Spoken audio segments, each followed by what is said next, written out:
Hello बच्चों, आपका फिर से स्वागत है नई वीडियो में। तो बच्चों, आज के इस वीडियो में हम लोग सीखेंगे घटाव करना, वो भी जीरो वाले। आखिरी में जिनके जीरो होता है उनको घटाव कैसे करते हैं। तो सबसे पहले आपको देखो क्या करना है। घटाव के लिए सबसे पहले आपको ये देखना है, ऊपर वाली संख्या हमेशा नीचे वाली संख्या से बड़ी होगी। ऊपर वाली जो संख्या होगी वो नीचे वाली संख्या से बड़ी होगी। तो देखिए जीरो वाला घटाव कैसे करते हैं। अब यहाँ पर जीरो से जीरो को पहले घटाएंगे, तो पहले हम आखिरी डिजिट को घटाते हैं। जीरो से जीरो को घटाएंगे तो जीरो ही होता है। देखिए यहाँ पर कुछ नहीं होता है, जीरो से जीरो को घटाएंगे तो जीरो ही होता है। अब चार से दो को घटाना है। चार से दो को घटाएंगे तो चार के लिए आपको चार डंडी खींच देनी है और दो को माइनस करना है तो दो डंडी काट दो। तो आप बच्चे कितनी, एक दो, इनको जोड़ के ऐसे लिख दो। ठीक, अब एक और घटाव करते हैं। जीरो से जीरो घटाएंगे तो जीरो बचेगा।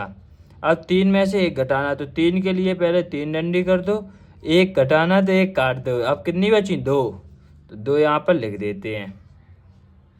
अब आगे करते हैं, जीरो में से जीरो घटाएंगे तो जीरो में से जीरो गया, कुछ नहीं बचता, जीरो घटाएंगे। पाँच के लिए पहले हम लोग पाँच डंडी करेंगे, पाँच डंडी कर लें। ठीक, अब उसमें से दो डंडी कम कर दो, एक दो। अब जोड़ लेते हैं जितनी बकाया है, एक दो तीन, तीन बकाया है तो तीन यहाँ पर लिख दिया, यही इसका उत्तर होगा।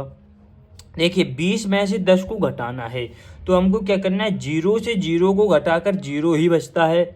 आप सीख गए होंगे। यहाँ पर दो में से एक को घटाना तो दो के लिए दो डंडी कर दो, एक को कम करना है तो एक काट दो। अब बची कितनी, एक, तो यहाँ पर एक लिख देते हैं, यही इसका उत्तर हो गया। ऐसे हम लोग घटाव कर सकते हैं आसानी से। जीरो से जीरो घटाएंगे, जीरो ही बचेगा। सात में से तीन को घटाना है तो सात के लिए सात डंडी कर दो, एक दो तीन चार पाँच छः सात। उसमें से तीन काट दो, एक दो तीन, तीन कट गई। अब बची कितनी, एक दो तीन चार, इनको जोड़ लो, एक दो तीन चार, तो यहाँ पर हम लोग चार लिख देंगे। तो यही इसका उत्तर हो गया। अब देखिए जीरो से जीरो घटाएंगे, जीरो बचेगा। आठ से छः घटाना है, एक दो तीन चार पाँच छः सात आठ, तो आठ। अब आठ में से छः काट दो, एक दो तीन चार पाँच छः, तो बची कितनी, एक और दो, तो दो बची। ऐसे हम लोग आसानी से घटाव कर सकते हैं जीरो वाले। तो देख लीजिए आप। और आपको इसका होमवर्क चाहिए तो आप हमारे व्हाट्सएप ग्रुप पर जुड़ सकते हैं। वहाँ पर मैं डेली आपको यहाँ पर सब्ट्रैक्शन, एडिशन, मल्टीप्लिकेशन के सवाल डालते रहता हूँ, तो आप व्हाट्सएप पर भी जुड़ जाइए। आज के लिए बस इतना ही, मिलते हैं अगली वीडियो में। वीडियो को लाइक करके चैनल को सब्सक्राइब कर देना।